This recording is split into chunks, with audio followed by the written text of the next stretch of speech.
it's really, really hot out, you can't get away from it. There's no denying it.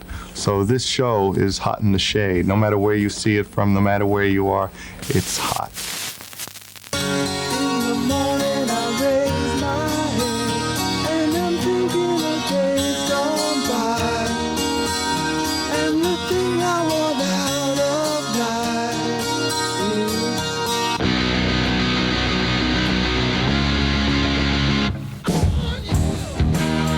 Hej och välkomna till mitt sommarprat.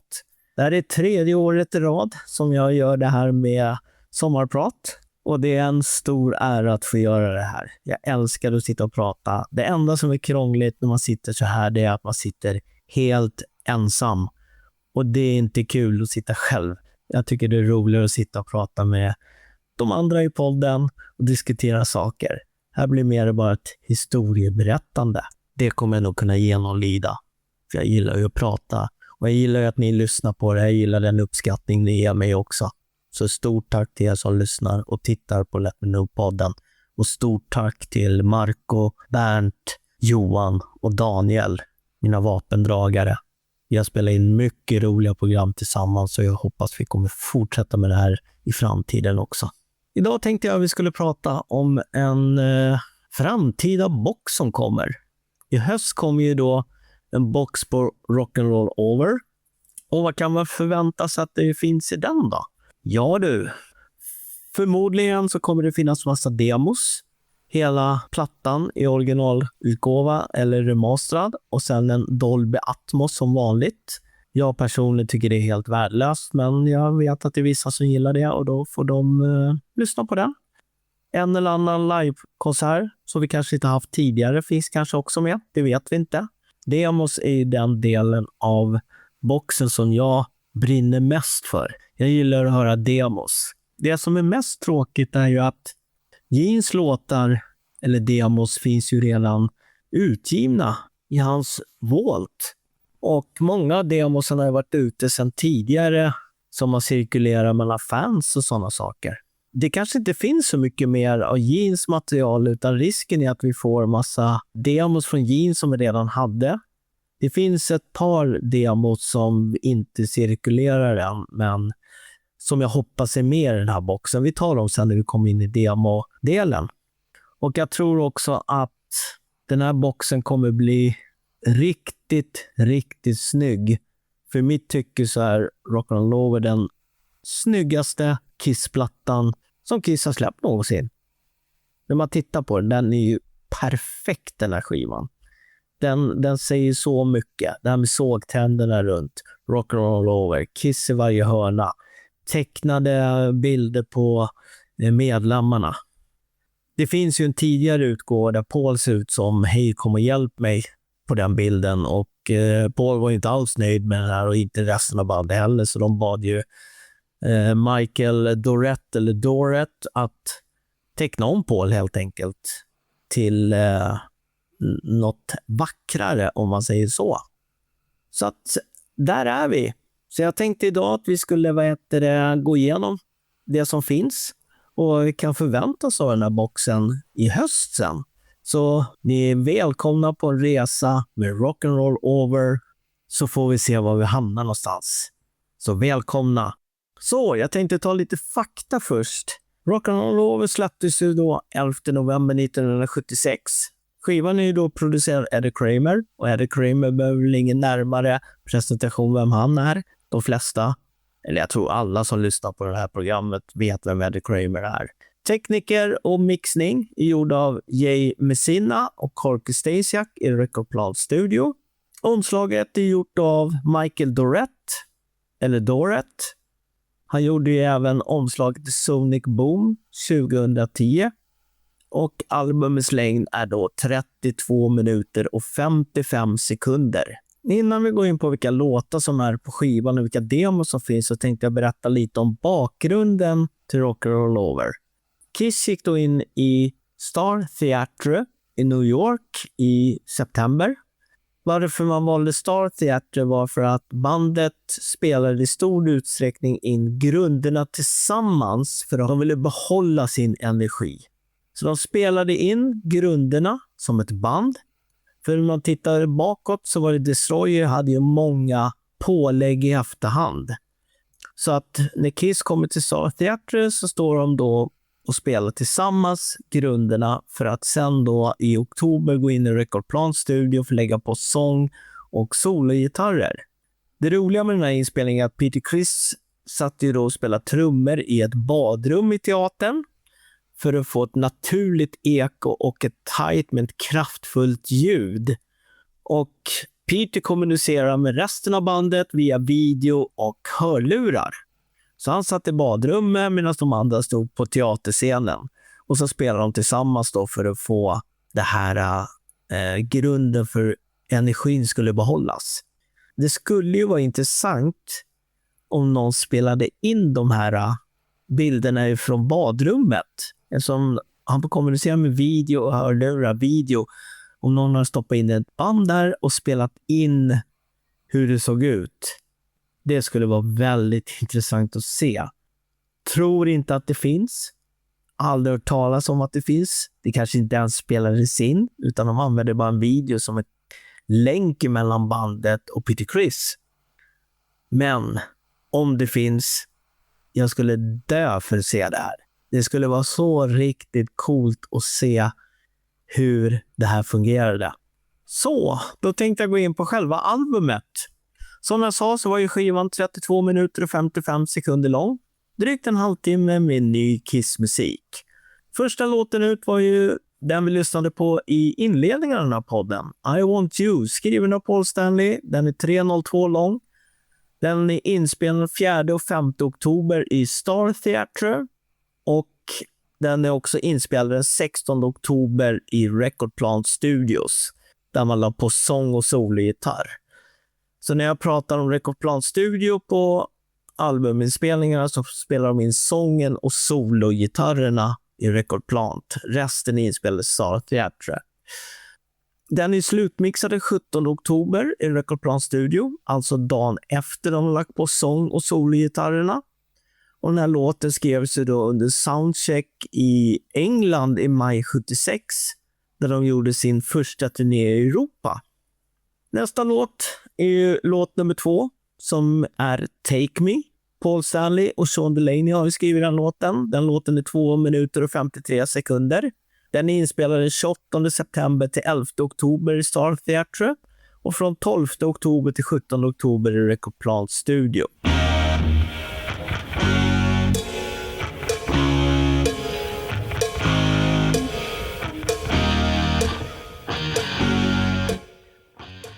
Där fick vi inledningen på låt nummer 3 som är Calling Dr. Love, skriven av Gene Simmons, och den är ju då 3:41 lång. Och den spelades in då 2 oktober i Star Theatre och den 17 oktober i Recordplan Studio. Och Calling Dr. Love är en sån låt som har hängt med hela Kiss-karriär. De spelade mycket, mycket mindre på 80-turnéerna, men från Reunion 96 och framåt så har det varit en standardlåt i setlistan. Låt nummer 4 är ju Ladies Room, som också är skriven av Gene Simmons. Den är 3:25 lång. Den är inspelad mellan 28 september och 11 oktober i Star Theatre och mellan 12 och 17 oktober i Recordplan Studio. Den här låten skrevs ju då i replokalen. Låt nummer 5 är ju då Baby Driver, som är skriven av Peter Criss och Stan Pendridge, och den låten är då 3 minuter och 39 sekunder. Och den är ju då inspelad 1 oktober i Star Theatre och 17 oktober i Recordplan Studio. Låt nummer 6 är ju Love 'Em and Leave 'Em, som är skriven av Gene Simmons. Den är 3:41 lång. Den är inspelad mellan den 28 september och 11 oktober i Star Theatre. Och den 17 oktober i Recordplan Studio. Och Gene spelar även då kompgitarr på denna låt. Låt nummer 7 är ju Mr. Speed, skriven av Paul Stanley och Sean Delaney. Den är 3:19 lång. Den är inspelad den 30 september till 11 oktober i Star Theatre och 12 oktober till 17 oktober i Recordplan Studio. Låt nummer 8 är ju See You In Your Dreams, som är skriven av Gene Simmons. Den är 2:31 lång. Inspelad mellan 28 september och 11 oktober i Star Theatre och mellan 12 oktober och 17 oktober i Recordplan Studio. Den här låten är då skriven i mars 1976 och den dök ju sen upp som en nyinspelare på Gene Simmons solplatta 1978, för Gene var inte riktigt nöjd med den versionen som var på Rock'n'Roll Over och han ville ge den här låten en ny chans helt enkelt. Så han spelade in den igen och släppte ut den på hans soloplatta.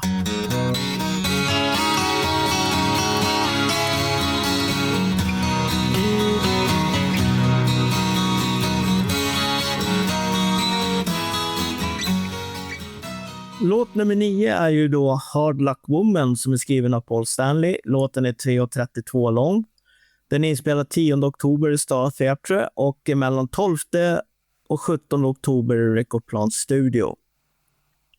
Det här var ju en låt då som Paul skrev för att han var inspirerad av Rod Stewarts Maggie May, eller Maggie Way. Jag kommer inte ihåg riktigt vad den heter, den där låten, men någon av de där titlarna är det.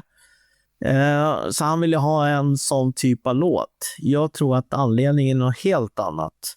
Jag tror att Paul har tänkt på det som hände med Destroyer, att Beth var en stor hit och att Peter Criss, Stan Pandridge och Bob Ezrin var ju då låtskrivare. Jag tror att Paul Stanley ville att det här låten skulle få samma genomslag som Beth, men då kunde Paul stå som låtskrivare och då får ju han in royalties för den här låten helt enkelt. Det är vad jag tror har hänt. Jag har ingen belägg för det här, ren killgissning, men man vet aldrig. Jag tror att Paul är så beräknande att han skulle kunna göra en sån sak. Och sen sista låten är ju då Making Love som är skriven av Paul Stanley och Sean Delaney. Den är 3 minuter och 12 sekunder lång. Den är inspelad 28 september till 11 oktober i Star Theatre och mellan 12 oktober och 17 oktober i Recordplan Studio. Så här har vi hela skivan i sin helhet. 10 spår. De flesta av de här låtarna är ju faktiskt kultlåtar nästan. De har kört nästan allt live.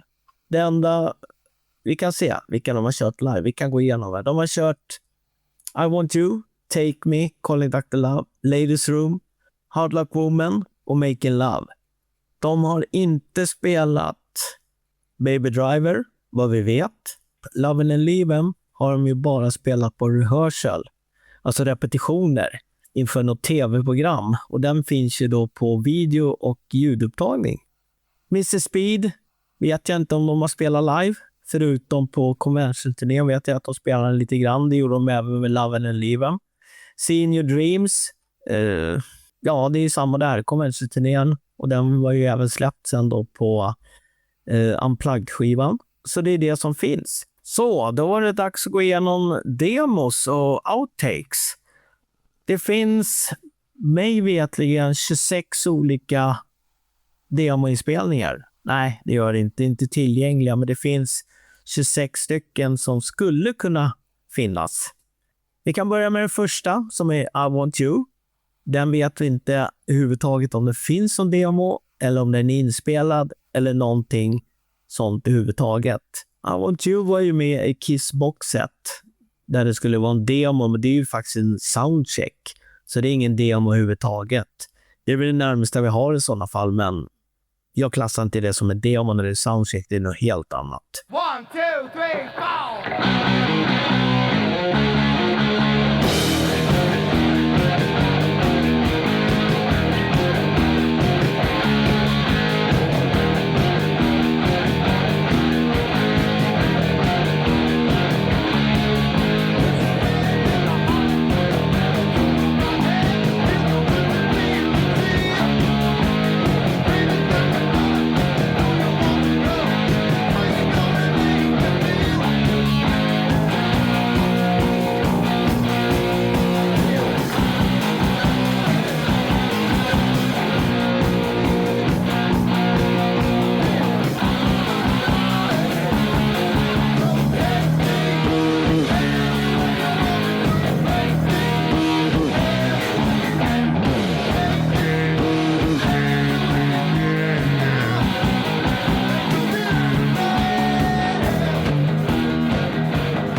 Vi fortsätter med Take Me som vi hörde här. det är egentligen ingen demoversion, det är en lite mer så här try-out-version för att testa hur det låter. Och den är inspelad i Davlen Sound Studios i Los Angeles, Kalifornien med Eddie Kramer som producent. Och den är då inspelad i september 1976. Så det här är samma veva som när inspelningen ska göras. Det är väl antagligen lite innan, men det är i den tidsperspektivet. Den är då 3,58 lång. Sedan har vi då Calling Dr. Love som är 2,30 lång. Och det är Gene Simmons som sjunger och spelar gitarr. Och sen är det Katie Seagal som är bakgrundssångerska. Och Katie Seagal var ju den kvinnan som var mamman i Våra värsta år med Al Bundy. På 80-talet så gick det en komediserie med Katie Seagal. Sedan har vi Ladies Room som inte har någon inspelning av eller från. Men det finns ju andra låtar i den här listan som kommer bli Ladies Room lite längre fram.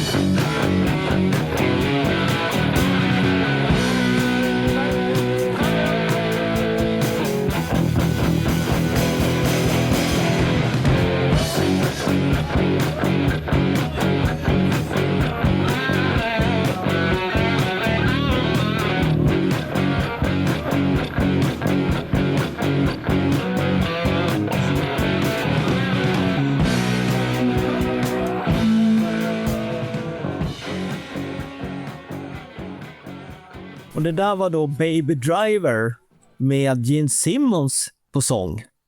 Vilket är väldigt märkligt. Det är ingen demo egentligen, utan det är en prova på-version. Tryout version som det kallas för. Den är ju då inspelad i Davlen Sound Studios i Los Angeles, Kalifornien i september 1976 med Eddie Kramer som producent.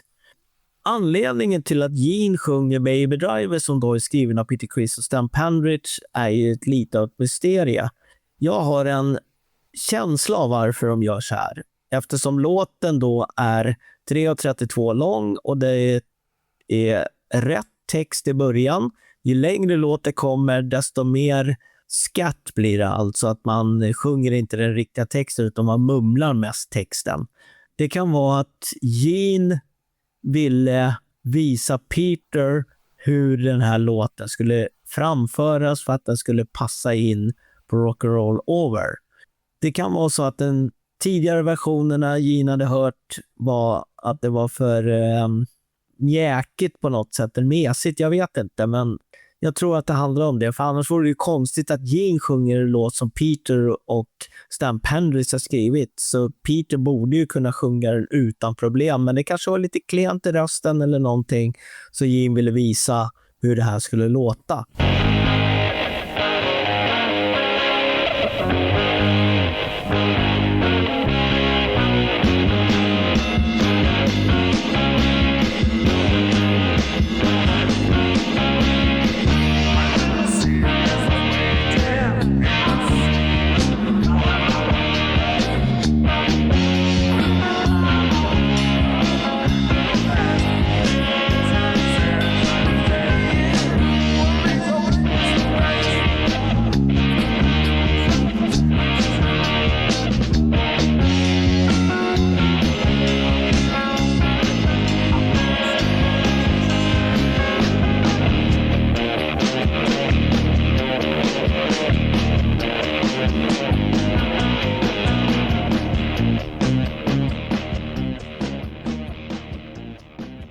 Det där var då Love and Leave 'Em med Gene Simmons på sång.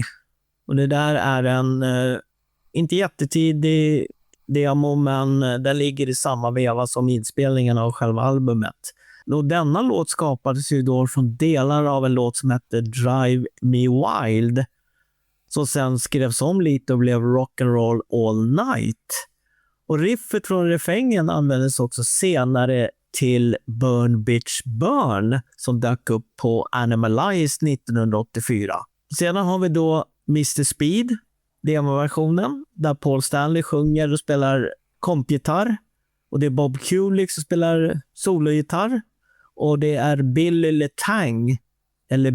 Letang som spelar trummor. Och Bill Letang var ju då trummis i bandet Street Punk som då öppnade för Kiss på Hotel Diplomat 10 augusti 1973 tillsammans med John Montgomery. Han som skrev låten Master of Flash som Gene köpte då 76. Det kanske var vid den här tiden han köpte den låten, det vet vi ju inte. Bill Letang var ju även med i bandet Fat Chance som öppnade för Kiss i Atlanta 1974 under flera kvällar. Och Bill arbetade även som trumlärare.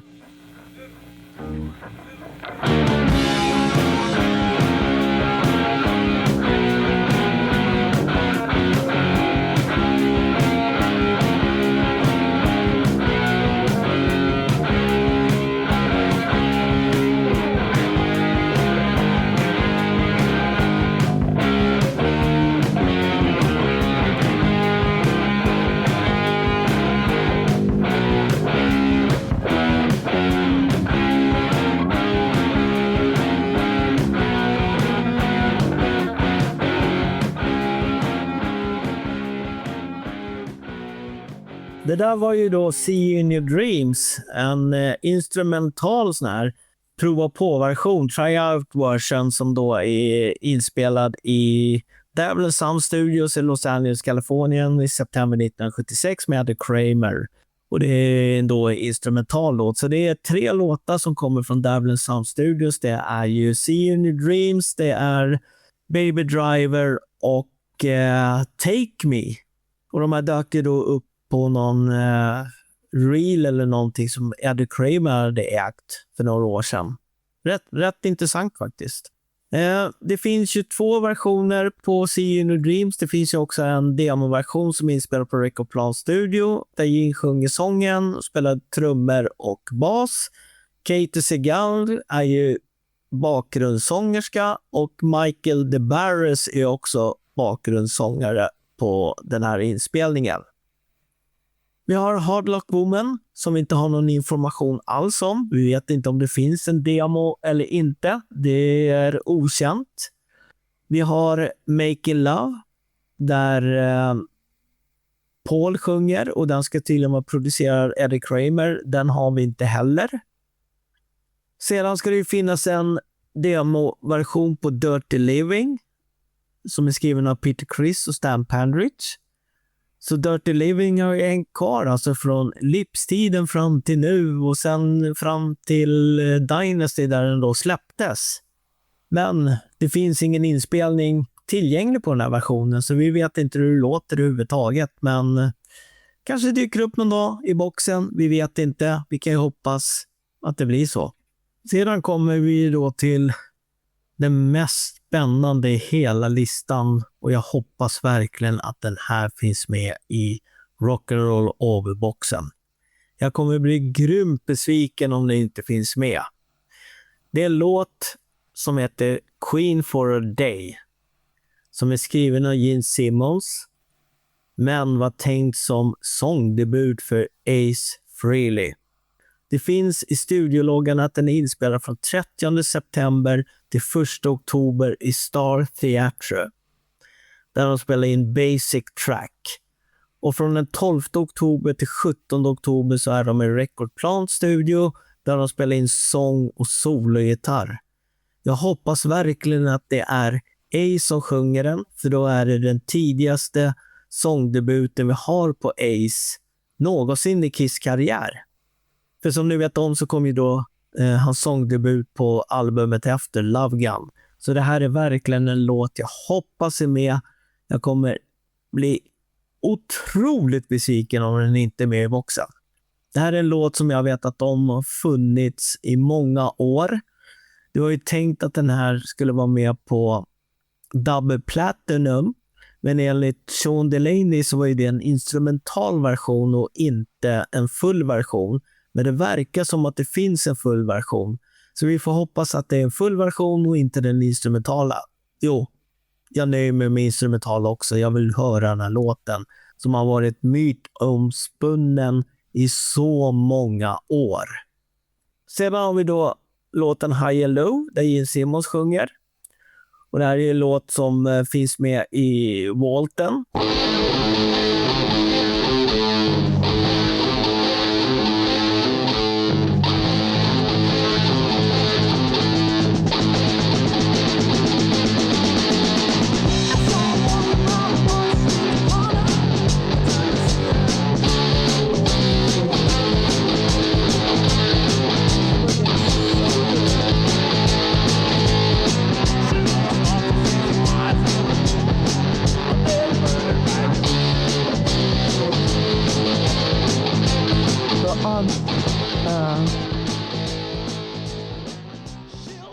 Och där hade vi då låten Yellow Roll, Gene Simmons på sång. Det är inte så mycket att säga om den egentligen. Sen har vi då Burning Up With Fever som är inspelad på Cutting Edge Studios i New York City där Gene spelar då alla instrument. Och den här låten kommer ju då släppas senare på Genes soloalbum 1978.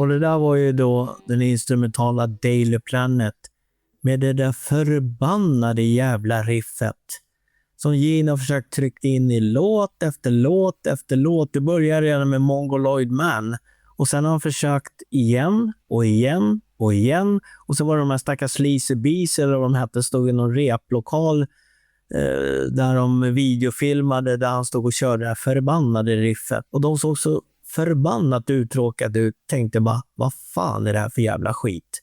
Gene, lyssna nu. Stoppa ner den där i en påse. Stoppa i 8 stenar och kasta det där förbannade riffet i någon vattendrag någonstans så vi slipper höra det här mer. Och tyvärr så var det ni tvungna att lyssna lite på den också. Det var inte meningen. Jag ville bara ta upp det här med det här förbannade riffet. Att det dyker upp överallt.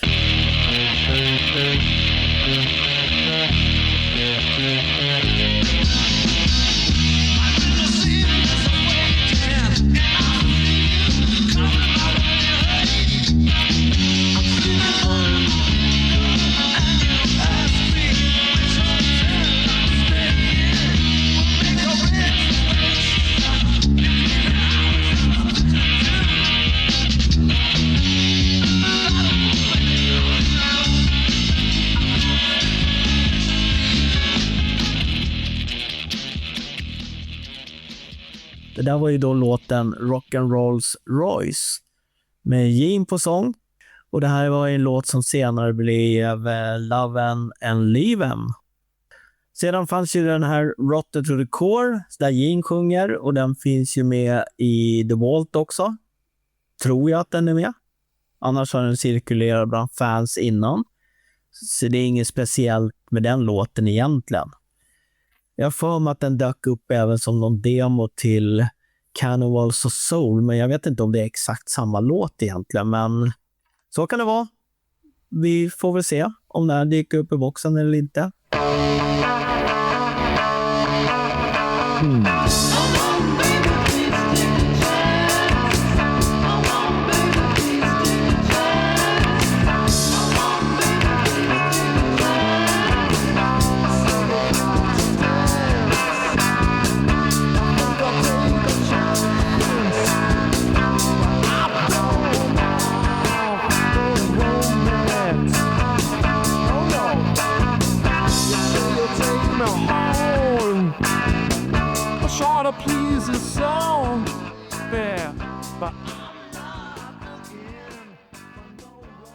Det där var ju låten I Don't Want Your Romance med Gene på sång.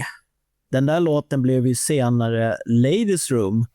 Och den har liksom ganska mycket lika med Ladies Room. I varje fall verserna, refrängen är lite annorlunda, men så är det. Sen har vi då någon som heter Howling for your love. Det är väldigt konstiga titlar på de här låtarna. Don't want your romance. Jag vill inte ha din romans. Howling for your love. Yla för din kärlek. Men Howling for your love är ju ändå inspelad i Recordplan Studios i juli 1976. Så det här är ju då en bit innan Rock'n'Roll Over spelas in. Och sen har vi även då en låt som heter True Confession. Och det är ju en låt som senare släpptes då på Gene Simmons solalbum. Så har vi även den här låten Mongoloid Man. Den har ju då det här förbannade riffet som är Daily Planet. Vi ska inte ta den också, men den finns i boxen om ni vill lyssna på hur den låter. Det är ingen rolig upplevelse. Körsångerna där är katastrofalt dåliga. Sen har vi även en låt som heter Pen Arcade. Och det blev ju senare låten Radioactive på Genes soloalbum. Så, och nu börjar vi närma oss slutet av demolistan. Vi har 2 låtar kvar. Den första är då Man of Thousand Faces. Och det är en låt som är 2:48 lång. Och det är Gene Simmons som spelar alla instrument. Och den är inspelad på Recordplan Studio i juli 1976. Den här låten har jag hängt med ett tag. Den var väl redan aktuell för inte för Dress to Kill. Den var redan aktuell för Destroyer. Men den ratades där. Och så försökte man till Rock'n'Roll Over. Och där ratas den också. Och landade sen till slut på Gene Simmons solalbum från 1978. If I tried, I could make you stay here for a while. You think there's so much your style. You always have you on the way. And if you stay, we'll go on with the game that we play. You hurt me so much when you say the days are all slipping away.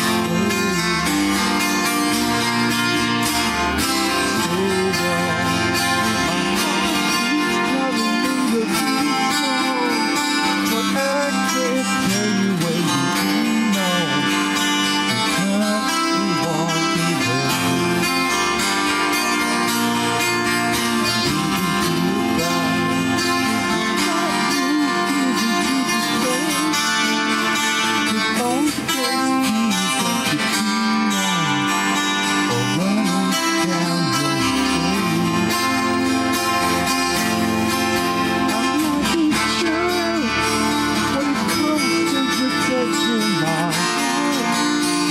Because you walk away.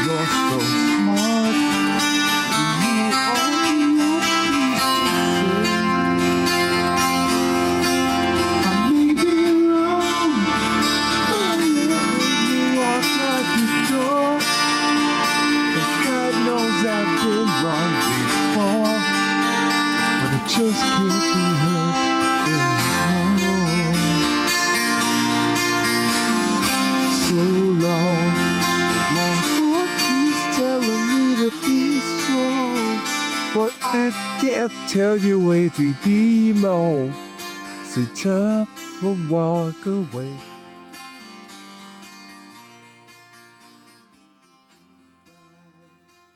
Så, det där var sista låten i demolistan vi hade. Och det där var ju då en låt som Paul Stanley helt plötsligt ryckte fram på Kiss Cruise 6 den 8 november 2016. Så spelade Paul den på sin privata akustiska soloframträdande. Den heter ju alltså So Long, och han berättade då också att den här skrevs i samma veva som Hard Luck Woman. Men han ratar den här själv till fördel för Hard Luck Woman, eftersom det blir svårt att få med 2 låtar som är ganska lika varann. Och jag hoppas verkligen att den här So Long kommer finnas med i boxen. Så att vi får den i en annan version än live-versionen. För det är en helt okej låt. Inte världens bästa och inte världens sämsta. Den är helt okej faktiskt. Så att den hoppas jag mycket på också. Så det är So Long och Queen for a Day som jag verkligen hoppas att de finns med i boxen. Och sen får det gärna dyka upp lite överraskningsgodis också. Som vi inte känner till i huvudtaget. Det dyker upp helt nya låtar som vi inte ens visste existera. Så där då. Då har vi gått igenom hela Kiss-plattan. Vad som finns på skivan när den var inspelad. Vi har även då en hel demolista där vi har lyssnat på en hel del låtar. Jag tänkte avsluta med att lägga in hela Baby Driver med Gene på sång. Även om det är skattsång på slutet, det spelar ingen roll. Det där är en milstolpe för mig faktiskt. Så vad kan vi förvänta oss då av boxen? Ja, den kommer bli lika tjock som de andra boxarna. Det är väl lite osäkert. Vi vet inte riktigt än om det är 5 plattor i eller om det är 4 eller 3. Vi vet ingenting, så kanske 6. Vi har ingen aning än. Som jag sa i början så misstänker jag ju då att det kommer vara den vanliga plattan, remasterad eller ommixad. Det kommer vara en Dolby Atmos-skiva. Och sen är det nog 1 eller 2 plattor med demos. Och sen blir det nog någon live-konsert som vi kanske inte haft tidigare, eller så är det något vi redan har haft. Det skulle inte förvåna mig om de stoppar in typ Madison Square Garden från 18 februari 77 i den där boxen. Eller någon av Tokyo-spelningarna eller någonting sånt 77 som är i den här eran. Jag hoppas ju på någonting som vi aldrig har hört tidigare. Det kommer nog vara säkert mycket lullull i boxen också. Det brukar det vara. Jag är inte den personen som köper boxarna för jag vill inte ha massa lullull. Jag är mest intresserad av musiken. Och musiken brukar ofta släppas samma dag som boxen kommer på streamingtjänster. Så jag tar och lyssnar på mina demosar där när den väl släpps. Jag tror att det kommer ligga stort Rock'n'Roll Over-klistermärke i boxen. Det kommer vara någon form av tröja. Vi har det här Gotham Rock City-bladet kommer också finnas. Det kommer finnas boken också med bilder på inspelningstaper och sådana saker. Jag misstänker också att det kommer finnas en hel del dokument från Eddie Kramer som ligger med. Vad kan det finnas mer som finns som vi inte har tänkt på? Ja, det kan ju finnas vad som helst i boxen, men jag misstänker att det är de sakerna. Vi kommer få vänta till slutet av året innan boxen kommer. Jag hoppas ni får en skön sommar, för det ska jag ha. Ta vara på era nära och kära. Och sen så vill jag till slut säga till mina poddkollegor, vi syns i höst med nya spännande avsnitt. Tack för att ni lyssnar, så ses vi senare. Ha det fint. Hej då!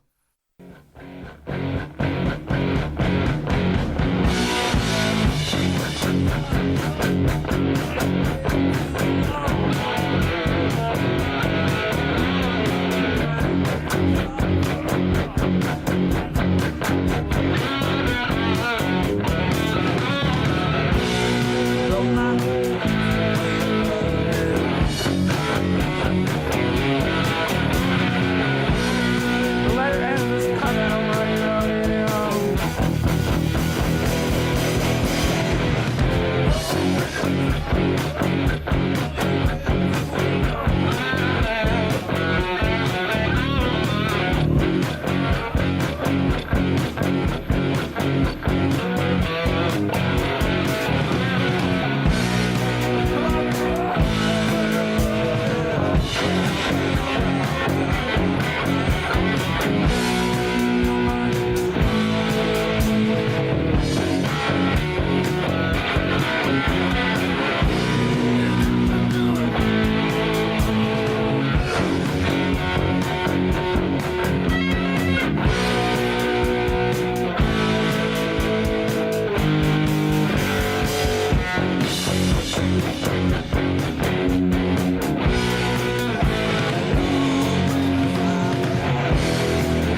I know, fuck off.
And I hope you've enjoyed this because it's been a thrill for us. It really has.